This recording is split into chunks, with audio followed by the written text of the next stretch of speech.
13 പ്രാവശ്യം ബിസ്മില്ലാഹിർ റഹ്മാനിർ റഹീം ഓതി ഒരു കുഞ്ഞിന്റെ തലയിൽ ഊതി കൊടുത്താൽ ആ കുഞ്ഞിന്റെ പൈശാചികമായ ബുദ്ധിമുട്ട് എന്താണെങ്കിലും മാറുമെന്നാണ്. മഹാത്ഭുതമാണ്.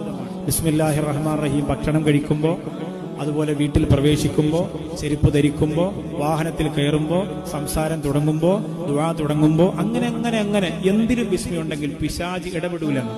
പിശാച് അനുയായികളോട് പറയും, നിങ്ങൾ എവിടായിരുന്നു? ഈ വീട്ടിലെ പ്രിയപ്പെട്ട സഹോദരൻ വസ്ത്രം ധരിച്ചപ്പോൾ ബിസ്മില്ല പറഞ്ഞു, ഭക്ഷണം കഴിച്ചപ്പോൾ ബിസ്മില്ല പറഞ്ഞു, നീ എവിടെയായിരുന്നു ഇത്രയും കാലം? ആ മനുഷ്യനെ ഇനി ഒന്നും ചെയ്യാൻ നമുക്ക് കഴിയില്ലല്ലോ. വസ്ത്രം ധരിക്കുമ്പോഴും വസ്ത്രം അഴിക്കുമ്പോഴും ഒക്കെ ബിസ്മില്ലാഹിർ റഹ്മാനിർ റഹീം. പാത്രം കഴുകി വെക്കുമ്പോൾ ബിസ്മില്ല, കഴുകാൻ എടുക്കുമ്പോൾ ബിസ്മില്ല, ഭർത്താവിന് ഭക്ഷണം വിളമ്പി കൊടുക്കുമ്പോൾ ബിസ്മില്ല. ബിസ്മില്ലാഹിർ റഹ്മാനിർ റഹീമിൽ 19 അക്ഷരങ്ങളുണ്ട്. 19 മലക്കുകളാണ് നരകത്തെ കാക്കുന്നത്. 19 മലക്കുകളെ ഉള്ളോ നരകത്തെ കാക്കാൻ? എങ്കിൽ പിന്നെ നമുക്ക് നോക്കാലോ എന്ന് ഒരു ജിമ്മിന് പോകുന്ന മനുഷ്യൻ